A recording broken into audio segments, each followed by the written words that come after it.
Well, welcome back to the channel, guys. So, little update. So it's been a couple weeks. A lot has happened in those couple weeks. If you can see behind me, that is our new place. So we ended up buying a house a couple weeks ago. We were in that process for a few months, but we finally closed on the property. So I've been busy moving stuff in, so I haven't had much time to film. I do, however, have this one problem that I do want to get resolved. So today's video, there's two things that we're going to get done. The first thing we're going to get done is I'm going to fix my headlights.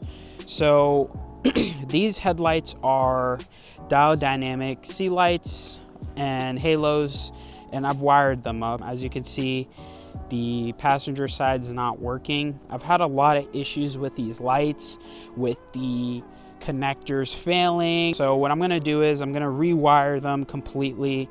The other issue that I'm gonna fix is while I was driving home, I ended up running over a wood block. It kind of looks like firewood. I don't have any pictures, but it ended up breaking the nipple off my wastegate. I had to emergency swap the wastegate, and now I'm gonna put the original wastegate on because these wastegates are bad. But let's hop right into it. So if you look at this vacuum nipple right here, this is the one that ended up shearing off while I was driving. So I had to remove it and then get an extractor kit and take it out. So this is a spare one that I had. I wanted to make sure the threads were good.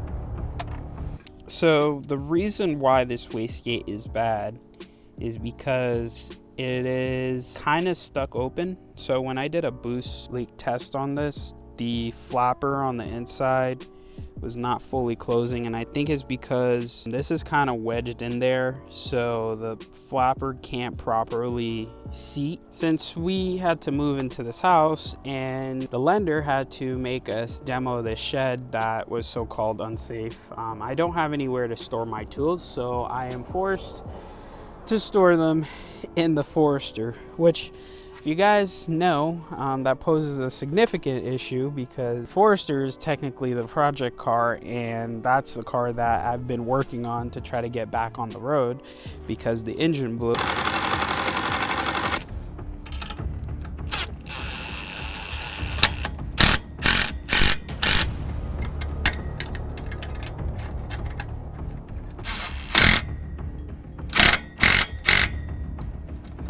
To do this properly, I should have just soldered everything, but I didn't do that. I went the easy way and T-tapped it, and now I'm having to go back and fix it.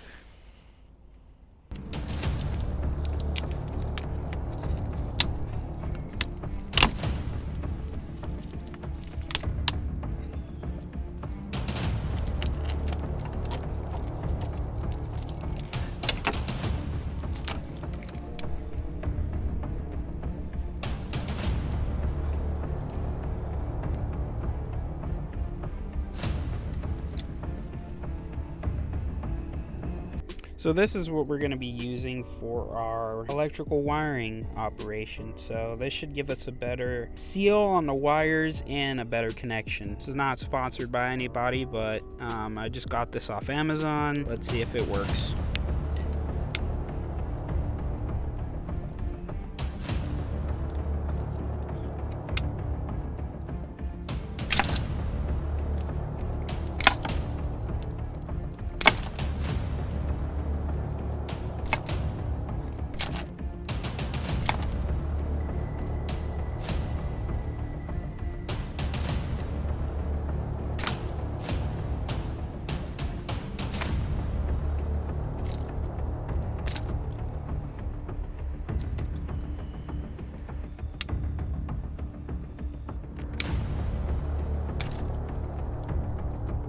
Our lights are good. I really appreciate you guys tuning in. I got a lot planned for this channel, and we're heading into our second year, so Thank you again. I'll catch you on the next one. Peace out.